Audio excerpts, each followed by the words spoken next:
waaye waa Koutal damay tënk rek gannaaw bu ñu dalalee suñu président de la république Khalifa Ababacar Sall ak ñi mu àndal ñëpp ci coordination bi waa Koutal ma leen di wax ne di ndokkeel monsieur Sarr di ndokkeel département bi yëpp di leen wax ne ngeen jàpp incha allahu dana baax ci kanam rek ci kanam doy na benn seede rek ci président Khalifa Ababacar Sall président Abdoulaye Wade mi nga xam ne jiite na réew mi fukki at ak ñaar doomam war a nekk candidat ci réew mi mu taxaw ne réew mi buñ bëggee jàmm bëgg Sénégal avancé bëgg mu développé nañ ko jox président Khalifa Ababacar Sall. te alquran dafay wax ne laa yastawi alladina yaalamuun walladina laa yaalamuun ki xam ak ki xamul duñ yem mukk waaye président bi jiite réew mi fukki at ak ñaar daf ñaari mandat kenn du natable ne xam na Sénégal bu baax a baax kon bu doomam di ut keneen di ut adversaire doomam di ut mu ne nañ tëb ñëpp jox président Khalifa Ababacar Sall mu jiite réew mi ndax xam na politique am na xam-xam am na compétence yaru na am na xel te lépp lu doole mënul xel mën na ko président Abdoulaye Wade moo def seede yooyu ku dugg ci internet bi YouTube da nga gis seede président Abdoulaye Wade yooyu seede boobu rek nag war naa doy ñun ñëpp ñu xam ne président Khalifa Ababacar Sall ku mën la ku xam la te ku mën a yóbbu Sénégal fi mu jëm la incha allah yal na ko yàlla def 2024 25 février ñu dégg wiiw président Khalifa Ababacar Sall ñi ngi ndokkeel ñëpp nag di gërëm ñëpp di sant ñëpp dañuy bañ a chargé programme bi wasalaamaaleykum wa rahmatulahi taala wa barakatuhu. mbokki Koutal ginnaaw bi ñu nuyoo kilifa dëkk bi di chef de village ñu ngi nuyu suñu gan yu mag yi nga xam ne le président Khalifa Ababacar Sall moo ànd ak une forte délégation ñëw ziar si monsieur Aboubacry Sarr fii ci dëkk bi ñaan Koutal wolof bokk ci commune de Ndiaffate. donc man maa ngi tudd El Hadj Mamadou Diouf maa ngi jël kaddu ci bés bu màgg bii nii tey di ànd ak mbooloo mi yëpp et toute la jeunesse derrière di tatagal suñu gan yi nga xam ne nii ñoom ñoo ñu seet si. et je parle au nom de la jeunesse et su may wax au nom de la jeunesse de Koutal mënuma ko évoquer te waxuma les problèmes d'emploi ak les problèmes de formation professionnelle et technique yi nga xam ne nii moom lañ soxla ci dëkk bi. donc monsieur le président Khalifa Ababacar Sall, la jeunesse de Koutal a beaucoup souffert dans cette commune parce qu'on ne peut pas considérer le village avec le nombre d'âmes qu'il y a, plus de 50 000 environ, parce que Koutal à lui seul polarise plus de 9 villages. Et sur ce, mënuñu fi compter benn centre culturel dédié aux activités culturelles de la jeunesse et des femmes. donc loolu bokk na ci li nga xam ne ni jeunesse bi mébét na ko. et bu ñu weesoo foofu noonu aussi la jeunesse de Koutal regorge beaucoup de talent sur le plan sportif. Et jusqu'à présent, on n'a pas des infrastructures sportives dignes du nom en tout cas pour que nos jeunes talents puissent exercer en tout cas leur talent du ballon rond. Parce que la plupart des jeunes qui sont là, football rek la ñu gëm, football rek la ñu bëgg te moom la ñu xam après les études. Et suñu lycée bi, on a un grand lycée qui est là. Chaque année, on a beaucoup de candidats on a beaucoup de candidats qui postulent pour le bac. Et lorsqu'ils ont le bac, soit ils vont dans les universités publiques ou privées du Sénégal. Ceux qui ont les moyens, ñoom ñooy am la possibilité d'aller à l'extérieur à l'aide des bourses. Et monsieur Aboubacry Sarr, des fois am na ay activités yu mu si doon def pour aider en tout cas les jeunes à ce que ñu jot si bourse yooyu noonu. Donc bëgg nañ ñu gën a am possibilité en tout cas avoir accès à ces bourses pour que ñu mën a jàng ji ñoom it à l'extérieur parce qu'ils sont talentueux. Koutal ni mu toll yëpp donc soxla nañ ay centres de formation professionnels et techniques yoo xam ne nii ñi nga xam ne nii dañuy am bac dootuñu dem di dawal ay moto Jakarta, bien vrai que c'est une activité en tout cas bu ñuy saluer parce que la plupart des jeunes ci lañ jiyee seen famille, mais bëgg nañ ñu am des emplois décents yoo xam ne nii dina leen permettre ñu mën a dund dignement et dans la fierté. Donc monsieur Khalifa Ababacar Sall, la jeunesse de Koutal est derrière vous et compte vous accompagner dans votre programme Mottali Yéné, qui est une ambition que vous aviez nourrie depuis 2017, lorsque vous aviez eu des problèmes au niveau de la justice et que xam nañ woon ni lépp ay caaxaan la woon ndax bis bi tey moo ko firndeel ñëwaat nga si ñun tamit xam nañ ne ñun yow la ñu gëm yow la ñu jox suñu bopp ndax tu es un républicain et tu es un fédérateur et nekk nga kilifa boo xam ne nii incha allah ñu ngi yaakaar ci yow une grande réconciliation de toutes les entités qui composent notre pays, le Sénégal. Donc je ne peux pas terminer sans saluer la mobilisation faite par la jeunesse à travers di ci gërëm jigéen ñi di gërëm aussi sama naataango yi nga xam ne ni ñoom laa sekkal liggéey bi, mais également di remercier monsieur Aboubacry Sarr pour son dévouement aux côtés de l'honorable député Aminata Diallo bi nga xam ne ni yàgg na ñëw fii nii du tey. Donc bis buñ demee ba xam tey turu Khalifa xam taxaw Sénégal, c'est grâce au dévouement de Aboubacry aux côtés de madame honorable Aminata Diallo, ñu koy remercier vivement. Donc sur ce, comme xam naa ne da ngeen ànd ak coono ndax Ndiaffate nekk na dëkk bu yaatu, ngañ wax na ko du ma si dellu siwaat. Donc di leen jaajëfalaat di leen tatagal di leen wax Koutal vous souhaite la bienvenue. Merci beaucoup. asalaamaaleykum mbokk Koutal, maa ngi tudd Mame Astou Ndaw madame Faye di nuyu président ak ñi mu àndal yëpp di nuyu suñ monsieur le maire Aboubacry Sarr. waaw monsieur le président jarul ñuy guddal wax ji li ñuy wax lu tuuti mooy ñun jeunesse Koutal commune de Ndiaffate ñun yàgg nañu liggéey yàgg nañ bugg ku ñu dimbali te gis nañ ci benn muy Aboubacry Sarr yàgg na ak ñun Koutal amuñ maire dañ koy wax haut et fort amuñu maire monsieur Aboubacry Sarr kese lañ am ndax bu lycée bi jooyee moom mooy taxaw at ay moyens hôpital bi lal bi maladie di tëdd moom moo ko fa andi du lu ñuy créer lu nit ñi dund la fii.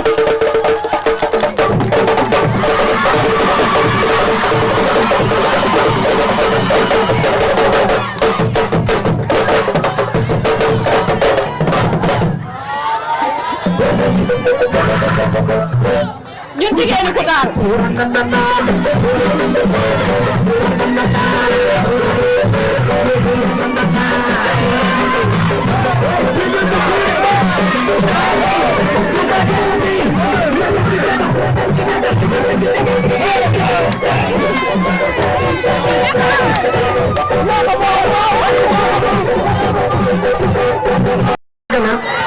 monsieur Aboubacry Sarr mii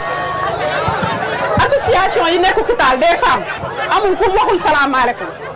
ku ko uyu ak ku ko uyuwul tàyyiwul sonnul imam yi bu ñu toogoon fii léegi dinañ wax monsieur Aboubacry Sarr li mu andi ay daara yi ay lekk ay téere alxuraan defar jàkka yi ak jumaa yi fu ne Aboubacry Sarr mu ngi ñuy dimbale ci lépp kon ñun moom mooy suñ maire am nañ nag ay promesse yoo xamante ne xam naa ne loxoom yeggagu fa waaye bés bu ko yeggee dinañu ko defal mus nañ si waxtaan ak honorable Aminata Diallo mi ñëw na fi ñun jigéeni Koutal bugg nañ ay projet pour liggéey rek lañ xam liggéey rek lañ gëm mais bugguñ ku ñu naxati xamee nañ ki ñu bëgg ndax ñun fii ñoo ko moom Abou ba mu taxawee ba tey Koutal fii kenn musu ko fee gañe kon Koutal Abou lañ àndal te kenn du ko fi mës a gañe jàppaleel élèves yi jàppaleel jigéen ñu bëri ñu ngi ci kër yi di sëy dañoo am seen baccalauréat di sëy amuñ liggéey ñu ngi fii si dëkk bi jàppale ñu si Jakarta yi boo leen rangale woon 10 7 yi am nañ bac amuñ luñ def ñu jënd Jakarta kon ñun dénk nañ la suñu bopp dénk laa bu nga jàppale ñu jàppale la te dina ko incha allah. xale bu baax a ngi nii xale bu yaroo ngi nii xale bu bugg Khalifa Sall ngi nii xale bu am engagement di jël alalam da ko dugal ci taxawu Sénégal di dimbale mag ñi di dimbale ndaw yi di dimbale jigéen ñi di dimbale góor ñi am ay idée bañ commencé léegi programme bi ak léegi très sincèrement Abou nous remercions infiniment. yéen vous êtes des jeunes vous êtes des cadres tey suñu xool dafay sedd parce que bi may def léegi présentation bi ma xool les Abba Mbaye les Barthélémy Dias xool les Bass les Alseni les Fatou Gueye des cadres des jeunes ñu am xam-xam bëgg Khalifa Sall bëgg réew mi kon ñun suñu xel dafay dal parce que dañuy xam ne bu ñu ko bàyyi fii ëllëg itam dañ ko bàyyi entre de bonnes mains bàyyi Khalifa ñu ngi lay gërëm di la sant monsieur le président bàyyi Khalifa Niass mii kenn amul payam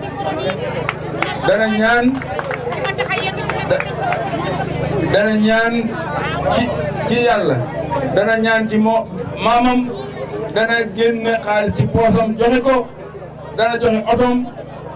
dana joxe essence am depuis une semaine man suma oto dafa panne daf ma oo jox ma oto su ma ne maa ngi jënd gasoil ma essence mënu ma kenn du ko jënd maa koy def fu ñu jëm même tey dama ne ko noppalul ma jël oto ngoone jànq waaye daf ne du def loolu fokk mu ñëw fii kon soo toogee fii nii Koutal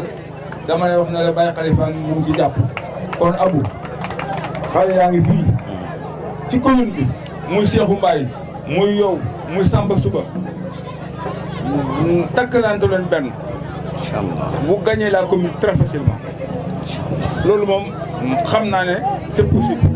kon ñu ngi leen di gërëm.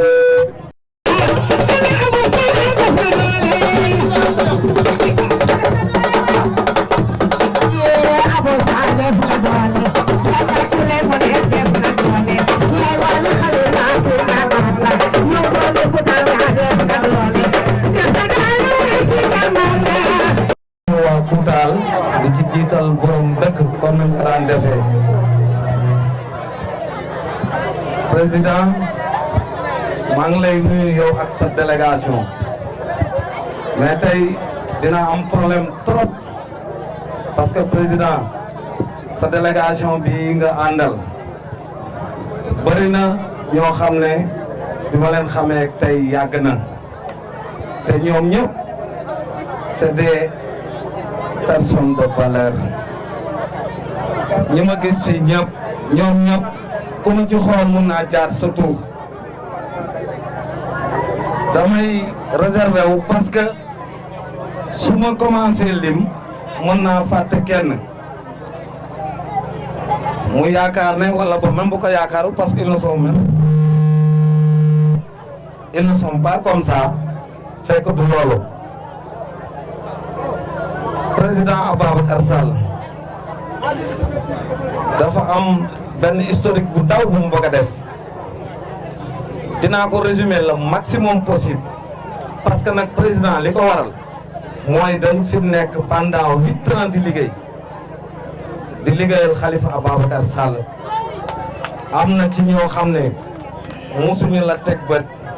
am na ci ñoo xam ne depuis 7 ans ñu ngi fi musuñu la gis te saa yoo leen woowee ñu jóg saa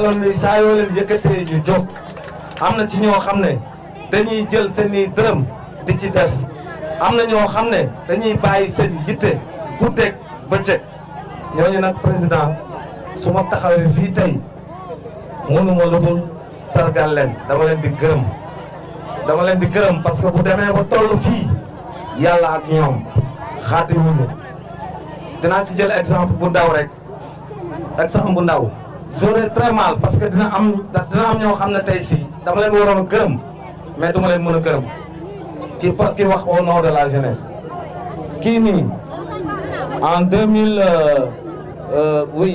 rappelle-moi parrainage c'est en 2019 il connaît bien fa Idrissa Diallo yal na ko yàlla yërëm te xaare ko àjjana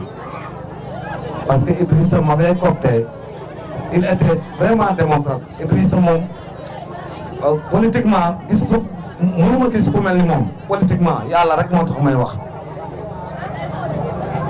parce que la coordination dañ ko jox mu bëgg a laal ñëpp la taxaw est composé d'entités il y a des mouvements il y a des partis légalement constitués mais ñëpp la associé il arrivait même ñu woote à Koupentoum wala ñii di xëccoo moom mu wooma wala mu woo honorable wala mu woo Babacar Diop ADK ñu concerté wu pour xool naka la ñuy harmoniser kii daf ko xam bu baax daf ci liggéey kii il a passé des nuits au QG Lamine Diack taxaw na fii ñoom ñëpp xam nañ ko président dina am problème tey parce que ñi mu war a gërëm dañoo bari mais ci gàttal dama koy résumer naa ko delloo waa Koutal dama leen di gërëm di leen sant nee naa man tey jii su ma pare woon ci politique moi je suis comblé parce que dafa am loo xam ne doomu aadama yàlla moo la ciy boole bëgguma di wax ci man bëgguma di wax ci sama waajur mais Koutal yëpp xam nañu en 2011 ci la sama papa noppalu ki fi jiitu Macky Sall la sama papa 2009 la commencé wax ne Macky Sall day falu am na benn photo sama yaay noppalu na yal na ko yàlla yërëm am na benn photo Macky Sall bu nekk sama kaw lalu yaay ñeme ma ko laal sama papa moo ko fa wékkoon par respect et président may profité aussi di gërëm askanu Koutal parce que ñun Koutal rëy na trop mais ñun dañoo xam luy politique parce que même si on est des adversaires lu ñaaw amul ci diggante dañu waxante lu ñaaw non jamais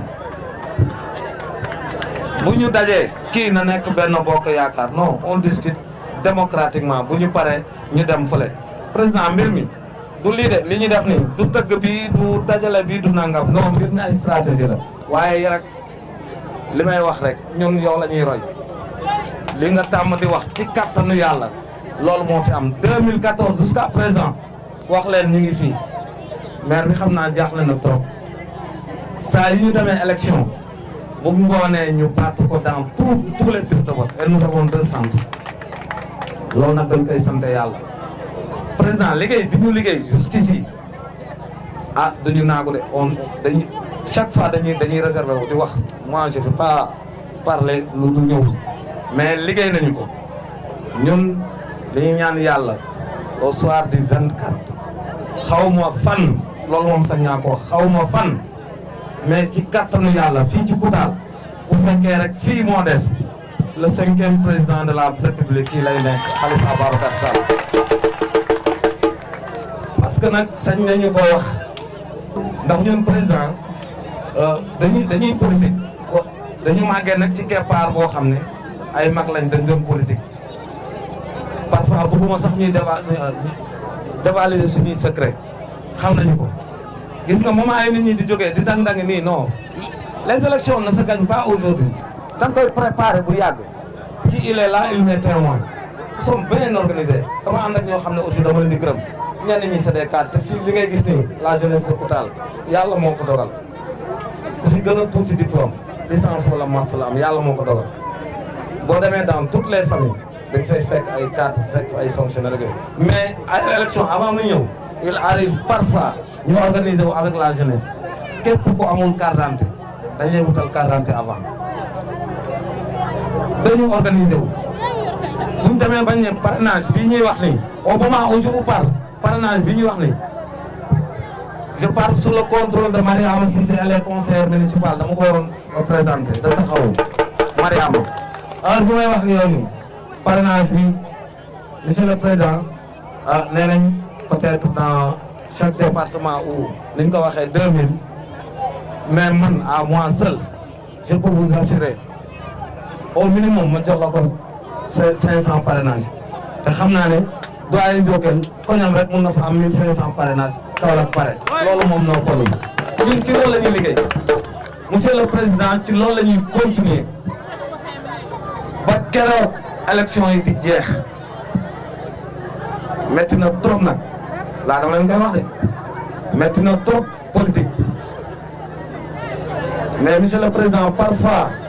bu ñu toogee il m'arrive ma déglu say discours déglu li ngay wax mooy li may wax njiit référence la war a doon yow dañ lay roy ci say discours li ngay wax li muy incarné li muy génnee ci sa imaan ci sa xam-xam dañ lay roy parce que loolu la ñuy soxla ci njiit fii nag à Koutal monsieur le président dama naan la muy jigéen ñi maa ngi leen di remercier bu baax a baax muy la jeunesse maa ngi leen di remercier bu baax a baax loolu yëpp nag ci ndimbalu yàlla ak suñuy mag lañ ko àndal ñoom ma dem ñu ngi fii ñoom ñoo ñu encadré. asalaamaaleykum mbokki Koutal maa ngi leen di nuyu yéen ñëpp seen tur ak seen sant di am mbégte taxaw fi tey nekkoon naa fi ay fan yu néew si ginnaaw ñëwoon fi pour jaale suñu benn collègue député bu waajuram wàññeeku bokkuñu parti sax waaye daf sama xarit la sama jigéen la bi ma ñëwee fi sax laa xam ni moom doomu bàyyi suñu benn responsable la muy wane ni Sénégal dafa jekk ci rëy waaye dëkk bu ndaw la moo tax lu rafet rek moo xaj suñu diggante et war nañ fexe ba politique bi nekk lu ko tey day sàmm diggante yi defar diggante yi donc fi may njëkkee mooy remercier waa Koutal responsable yi Aboubacry ak ñëpp ñi nga àndal ma lay encouragé di la wax nga jàpp te xam ne lépp dina ñëw mouvement bi ñu nekk muy taxaw Sénégal man président Khalifa Sall mooy suñu seede li ñuy def ci élection locale yi ku ñu newoon duñ ko gagné duñ ko gëm mais gagné wuñ ko élection législative lañ gagné parce que loolu la yàlla dogaloon Mansour Sour élection locale yi la gagné à Louga élection législative yi ñu jaay ko doole am na ñeneen ñu nekkoon si biir mouvement bi ñu nekkoon candidat yàlla dogal gagné wuñu et ils ont fait très bon travail Mat Codé était candidat à Fatick moom tamit yàlla dogal ni jàllul donc ça veut dire que am na benn génération bu nekk ñu ñëpp on a essayé yàlla nag mooy maye te gëm naa ni ñu muy may ci élection locale yi ñeneen may la élection législative année yi di ñëw ñun ñëpp incha allah on sera au pouvoir pour mën a appliquer li ñu jàng après du président Khalifa Sall kaddu yi nag du bëri ndax président Khalifa Sall dafa ne woon nañ def tournée bi ndax Sénégal dafa am fu mu toll mën ñu ne dëkk bi dafa nërmeelu wala dëkk bi dafa wàññeeku ndax bu ñu demee ba Sénégal 200 personnes ku nekk ne bëgg nga nekk candidat élection présidentielle mooy doy na waar Sénégal léegi ku jóg ne da nga bëgg a diriger Sénégal te loolu warul ndax président Abdou Diouf dafa am wax mu doon wax dafa wax ni le Sénégal est un petit pays mais respecté à cause de la qualité de ses hommes Sénégal bu tollee fi mu toll ay hommes de valeur ay kilifa si wàllu diine ay kilifa si wàllu xam-xam ñoo tax Sénégal toll fi mu toll. kon bu ñu tollee ba ku nekk ne président ne ku nekk ne mën nga ko yor ku nekk am sa programme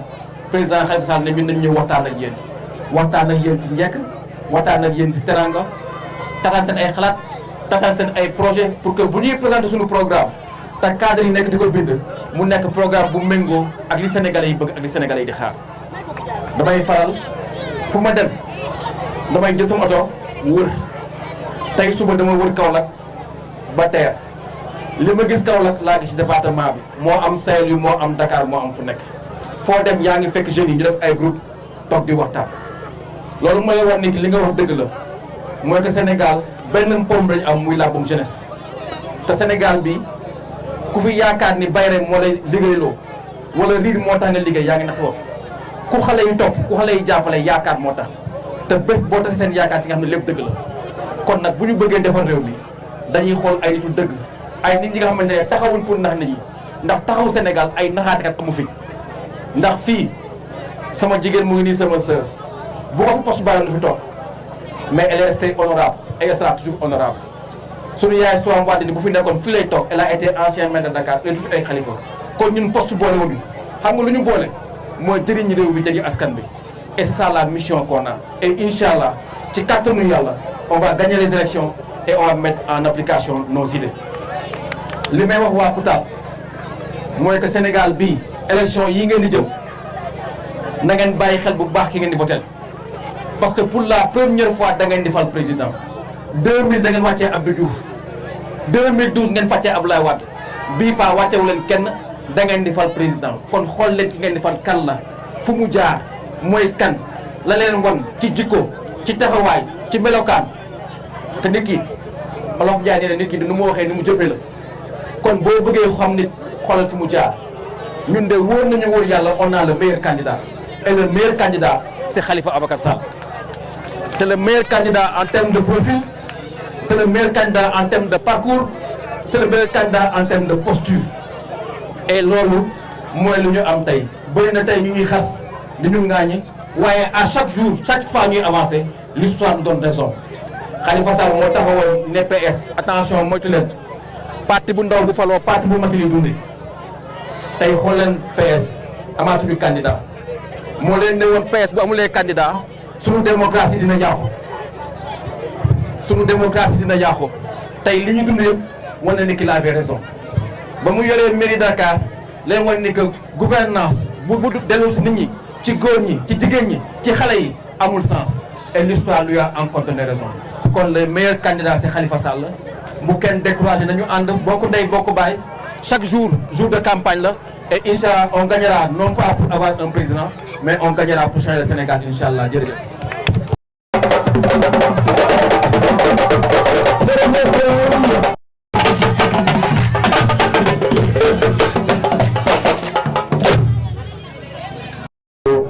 jërë ngeen jëf day bëgg a guddi te mu desewaat ñu benn étape wu benn non Aboubacar benn desu ci woon bii moo doon dernier dama la bëggoon piéger rek ma ne dama bëgg rek comme ni ma ko defee pour suñu camarades yi ma seede waa Koutal gannaaw ba ma nuyoo kilifa yeeg way juri fi ñëw Aboubacar daf ñu yóbbu léegi ci borom dëkk yi ak ci imam bi ñu waxtaan ak moom li ñu seede seral xol dal xel ñu ñëw fii les deux intervenants muy xale bi muy jigéen bi aw fi mag ñi aw te fekkewuñu donc véritablement Aboubacar tu es un homme au plus profond et au plus sincère sens du terme homme nit homme góor homme dignité homme je n'ose pas dire guerrier mais en tout cas un persévérant parce que li nga wax mooy li am solo ba ngay door ak Aminata Diallo c'est vrai bi muy créer fal j'étais pas d'accord mi ngi ne wax na dëgg les faits lui ont donné raison bravo à toi mais ñoom ñëpp la nag de que ce soit nu mu tudd bi ci des ADK Fall KP Ndeye Diouf tous mais moi j'étais pas d'accord mais je crois qu'aujourd'hui je dois vous dire merci et bravo merci pour avoir pris cette initiative merci pour avoir persévéré et bravo et Abou est le meilleur modèle et l'exemple typique que tu avais raison may wax nag waa Koutal ni gërëm nañ leen sant nañ leen dañu bég tey parce que li am solo mooy que ni li fi ñoom Abdou wax liggéeyal askan wi liggéey réew mi wax daf fi jeex amatul benn njëriñ je crois qu'aujourd'hui lii ñuy dox c'est la meilleure méthode et la meilleure approche dem ci nit ñi déglu nit ñi waxtaan ak nit ñi xam li nit ñi xalaat xam li nit ñi bëgg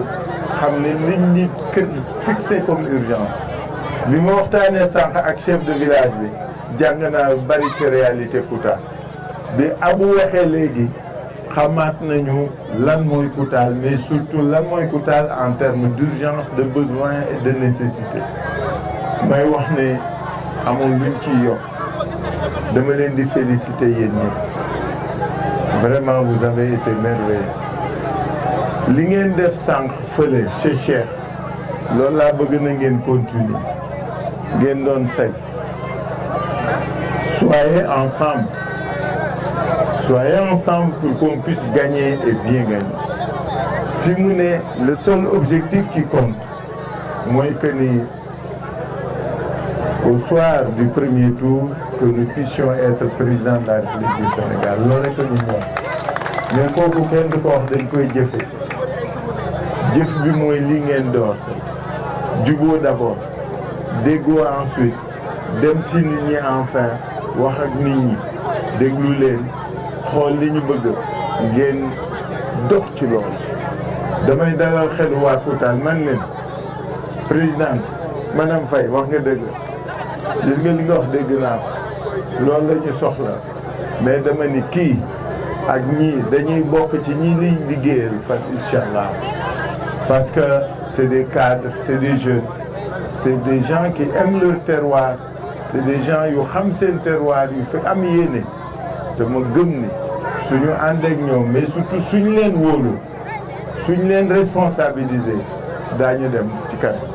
en tout cas maa ngi gërëm waa Koutal maa ngi leen di sant di gërëm Jokal xam naa ne daw na léegi dafa sonn voilà dafa sonn donc maa ngi leen di gërëm di leen sant ci turu délégation bi yëpp madame kaa ñu ndokkeel la Amsatou ndokkeel moom Mariama jógal voilà Amsatou félicitations alors venez Mounas na ngeen def voilà venez